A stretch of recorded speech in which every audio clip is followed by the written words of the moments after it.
pleased to welcome Kevin Mills, RTC's Vice President of Policy, for a conversation with Christopher Coes, the Assistant Secretary for Transportation Policy at the U.S. Department of Transportation.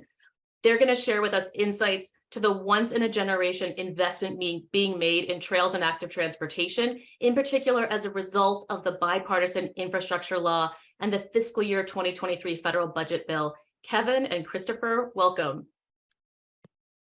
Thanks, Liz, and thank you, Assistant Secretary Coes, for joining us. At Rails to Trails, we see our present moment as a once-in-a-generation opportunity for trails, walking, and biking, with new policies and programs and unprecedented federal investment to connect trail and active transportation systems.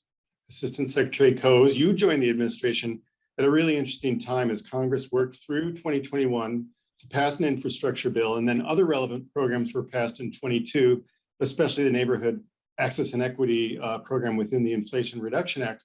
What changed to make investing in active transportation more viable, and what values rose to the top in this legislation? Kevin, first off, I want to just take this opportunity to thank you and Rails to Trails and the many advocates for your leadership. As folks know, I work very closely in my previous life with Rails to Trails on a number of initiatives, including the Active Transportation Coalition. But to your question, there are several things that I think are significant at the federal level as it pertains to active transportation. As I noted, advocates for years have been making the case for investment in active transportation that really supports all communities, and I think that's a key element here. And I think the previous panel really highlights the importance that trails and active transportation is one that has benefits from a safety, economic, and a climate perspective in rural towns like the ones I grew up in, as well as those that are in urban eastern core and in the south. Then we also saw what happened. I think we cannot underestimate what we saw during the pandemic. Communities that allow more people to walk, bike, and use trail networks to access everyday destinations, whether it's their best friend's home, healthcare, their jobs. We saw a couple things. Number one, we saw those communities have a more resilient economic performance. We also saw that those communities generally had lower COVID rates because those communities generally had lower obesity rates, but also it gave people the ability to connect with family and friends in ways that they could not have done. And I think in many ways, we're seeing both the economic implications, the equity disparities in that. There's also a climate crisis that we are realizing and seeing every single day. And investing in active transportation is one way. As you all know, 57% of the transportation greenhouse gas emissions which are primarily light duty. And as part of that, the bipartisan infrastructure law really sends a very strong and powerful signal, not only in terms of some of the statutory changes and some of the historic formula programs, but also from a value and dollar standpoint. As you had noted in previous sessions, the bipartisan issue law for the first time puts significant dollars directly in communities, particularly in some of our new discretionary grant programs that are targeted to these type of projects. For example, our Safe Streets for All program, which is dedicated to providing local governments, NPOs, even transit agencies working with advocates and community groups to really make sure our roadways are safe for all, including those in using our trail systems, our sidewalks and the like, but also our existing programs like our RAISE programs. You also see a commitment to addressing the climate crisis, as I noted before, not only through our low, no emissions, but also most recently through our Inflation Reduction Act, which gives us significant new resources, particularly through our neighborhood equity and access programs, to make significant investments in active transportation. Of course, there's so much more, and I know we have a limited amount of time, but I think one of the things I'll note here is that we are not only looking at our discretionary grants, but we're also looking how can we strongly encourage our NPOs, our state DOTs to use their existing dollars to continue to do things like complete streets, build out trail corridors, and use their formula dollars in ways that I think really speaks to the crisis, the economic opportunity that I think we all are seeing it in real time. Yeah, that's really critical because that's where most of the money is. So we've got to be thinking about that. So now that Congress has provided all this critical funding, How exactly is U.S. Department of Transportation working to get it in the hands of communities in a timely manner? And what are you prioritizing as you do that? Very great question. And so for folks who are not aware, my role at the department, in addition to developing our overall strategigic plan and developing our reauthorization proposals, we actually coordinate a significant portion of the Secretary's discretionary program, which is about $45 billion.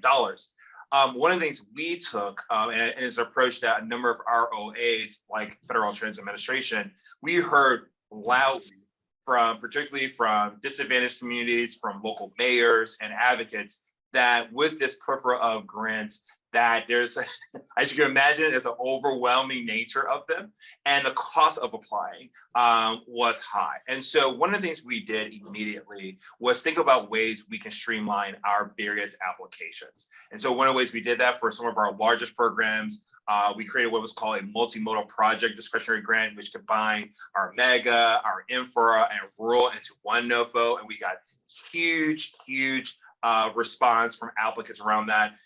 For our popular program like RAISE, I think people will agree, since FY21, there has been a steady reduction in page count. I think when I first came in, it was roughly 100 plus pages. We're now somewhere in terms of 50.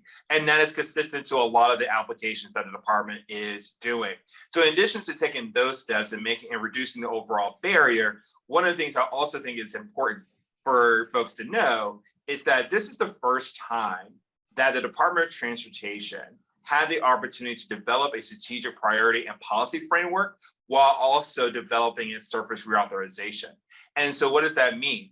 Well, for the department, our strategic priorities are really an understanding of intersectionality. Safety, as which was mentioned just recently, we saw way too many deaths and injuries on our roadways, even during COVID. We have adopted a safe system approach, which is prioritizing safer vehicles, safer roads, safer users, safer speeds, and better post-crash care. What is really fascinating, just in terms of that North Star for Department of Transportation, we saw the highest level of funding in the bipartisan infrastructure law to help support that agenda and that priority.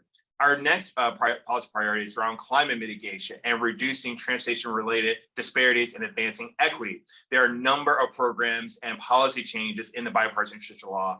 Of course, we can talk about transformation and specifically thinking about how we can do electrification, not only of our electrical vehicles, but how do we expand and create a more robust ecosystem to support electrical mobility options as well. So those are just some examples of how we've been streamlining, while also sending the signals of what we are prioritizing as a department. Yeah, thank you. So let's drill into one program I know you've got responsibility for that our partners on the ground have got great interest in, and that's you renamed the program that was formerly known as Tiger in the Obama administration when it was created, then renamed Build by the Trump administration, and now it's called RAISE, Rebuilding America's Infrastructure with Sustainability and Equity. So this program has grown impressively, and then there's been 2 rounds of grants since you and your team took the reins at USDOT, and there's a 3rd round now in the works. So trails and safety for pedestrians and bicyclists have risen to the top like never before. And so why is that? Do these projects stand out in terms of delivering on sustainability and equity? What's your thinking on that? I will say that the Secretary definitely owns the credit for renaming the program, and with the emphasis on sustainability and equity, because it really speaks to what we saw on day one in terms of the crisis at hand. Again, with the level of roadway safety deaths across the nation, which unfortunately, disproportionately were impacting those who are vulnerable users, who were in rural places and underserved communities. It really spoke to the fact that safety and equity were the 2 priorities that we really wanted to highlight as part of this program. In addition to that, we see a lot of infrastructure reaching the end of their life cycle.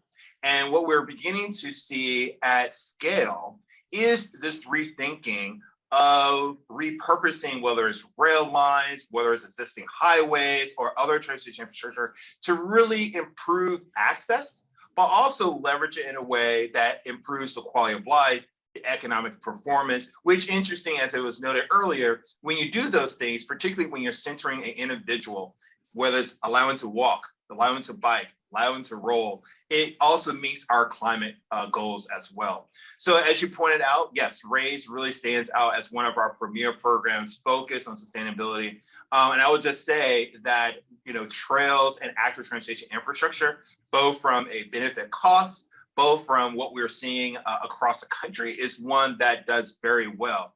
I will also emphasize that a couple things that people should be aware of is that we are seeing increasingly projects that are centering community, both in the project development, the vision, and execution, are seeing a greater opportunities for rewards. And it's not just because community engagement in of itself is an amazing thing, because it is, but it's also a recognition that when you bring community voices to the table, both on the vision and even project delivery, you have less lawsuits, you have the ability to get to your NEPAs faster and get project delivery to where projects are actually delivered.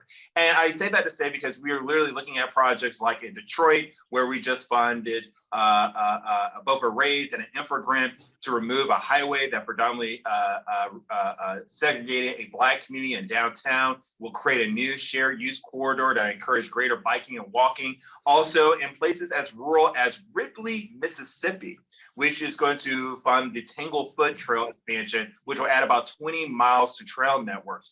And so, which also that will touch upon a number of several rural communities in a college town. I'm emphasizing that because it is those community voices that we're seeing in rural context, in the suburban context, and the urban context that are really showing what it means to reconnect communities, particularly through and really promote the sustainability equity in a huge fashion across the country. Yeah, thanks. So let's just one more follow up on RAISE and connect it and bring in one other program, which is so it feels like we're saying that grant funding through RAISE is quite strategic, and then that's a multimodal program. And then Rails Trails has been working on something called the Active Transportation Infrastructure Investment Program, which just received its first appropriation in the recent appropriations bill that passed just before Christmas. So what's strategic about these kinds of programs that have got funding through the Office of the Secretary? Let me even put a different twist on that. What is strategic is there's a recognition and I think a response to the overwhelming advocacy and demand for active transportation across the country. And I also think it's important that not only these programs that we are discussing, but the fact that almost 60%, 69% of DOT funds flow through formula.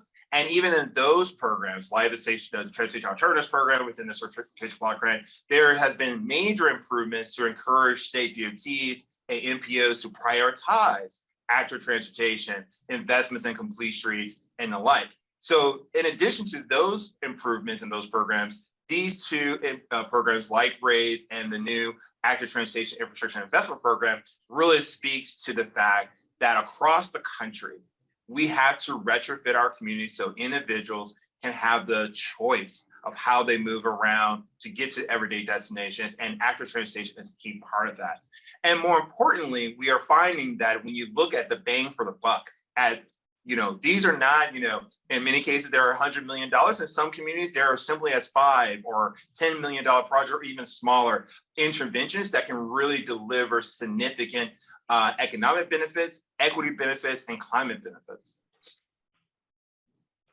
Yeah, thanks. So you had mentioned how important equity is in all of this work. So let's drill a bit more into how USDOT is working to ensure that investments of these new infrastructure funds make it to BIPOC and low-income communities that they need it most and who are too often excluded from major federal investments like these. Very great question. One of the biggest challenges that we are, I believe, aggressively taking on is ensuring that we're getting more money, more capacity to communities that have been historically excluded from infrastructure investments in the past. As many have noted on day one, and it's interesting, I'm looking at the clock, we're less than 24 hours away from my 2-year anniversary, but on day one, President Biden signed Executive Order 13985, which is around advancing racial equity, as well as Executive Order 14005 on addressing the climate crisis. And then in both of those executive orders, the department has really been emphasizing how do we ensure our policies, our regulations, as well as our investments are supporting underserved, overburdened communities. And one of the key initiatives that really speaks to this is the Justice 40 initiative. And for those who are not familiar with this initiative, it's a three-part initiative. First, the Department of Transportation, as well as our sister agencies, had to actually develop the definition of a disadvantaged community. And for the Department of Transportation, that was a unique moment. Historically, HUD has been HUD, EPA, HHS have developed either mapping tools or models of housing insecurity or health insecurity or vulnerability or EPA, environmental justice screen. But this was a unique moment for the Department of Transportation to develop what we are calling our transportation insecurity. And so as such, we were able to identify a subset of census tracts across the country, over 22 indicators, such as lack of walkability, lack of access to transit, lack of access to everyday destinations, the level of pollution, et cetera, et cetera. We were able to identify census tracts across community that we are now defining as our historically disadvantaged, marginalized communities. Now, with that mapping tool, what we've now been encouraging and really emphasizing to our grant applicants, when you're applying to, particularly for our 39 cover programs that we're using for our Justice 40 initiative, please make sure you are telling us how your project is either gaining 40% of those benefits into those disadvantaged communities. And one of the things I'll highlight here is that this is not about the dollar in of itself. We are asking applicants to really look at the benefits. So if we are saying we're going to expand active transportation infrastructure in a set census tract, can you really articulate who is truly benefiting? Not just who is riding, but who is also creating the jobs? How is it improving the access? How is it going to reduce the benefit? Those are the type of ways that we are encouraging applicants to apply. And I think in the last two rounds of a number of our cover programs, communities that really have done that really well have been really successful. But of course, in addition to our discretionary grant programs, we are really working hard today with state DOTs and NPOs on applying our Justice 40 initiative to our formula programs, where most of the federal funding is flowing through the infrastructure package. And in a couple of ways, we're doing that. We are providing guidance and support to NPOs on their steps and tips to increase the number of projects for communities that are usually not at the table. For example, we released a public involvement guidance to help NPOs and state DOTs to really think about how to bring underserved communities in that transportation planning process. But also we recognize that these communities have limited capacity. And that's why we were really excited that through the FY22 and most recently the FY23 appropriations, the Department of Transportation received a total of $50 million to provide direct technical assistance and capacity to communities to apply to these grant programs, to be engaged in the traditional transportation planning processes, as well as supporting community-based organizations, and also bringing technical assistance providers directly to the ground. And I'll say as a highlight, as it may have not been noted, this initiative, the Thriving Communities Initiative, which is right now in partnership with HUD, we have now grown that into a Thriving Communities Network where we're working directly with EPA, with HHS, Department of Commerce, and other agencies where we're now collaborating these efforts across the board so we can get more community voices, more community-driven projects, which we know oftentimes are active transportation projects like Rails to Trails to the table and funded. Well, thank you for your insights. We live in exciting times, and I'm thankful for your role in all of this. So, thank you for being with us today.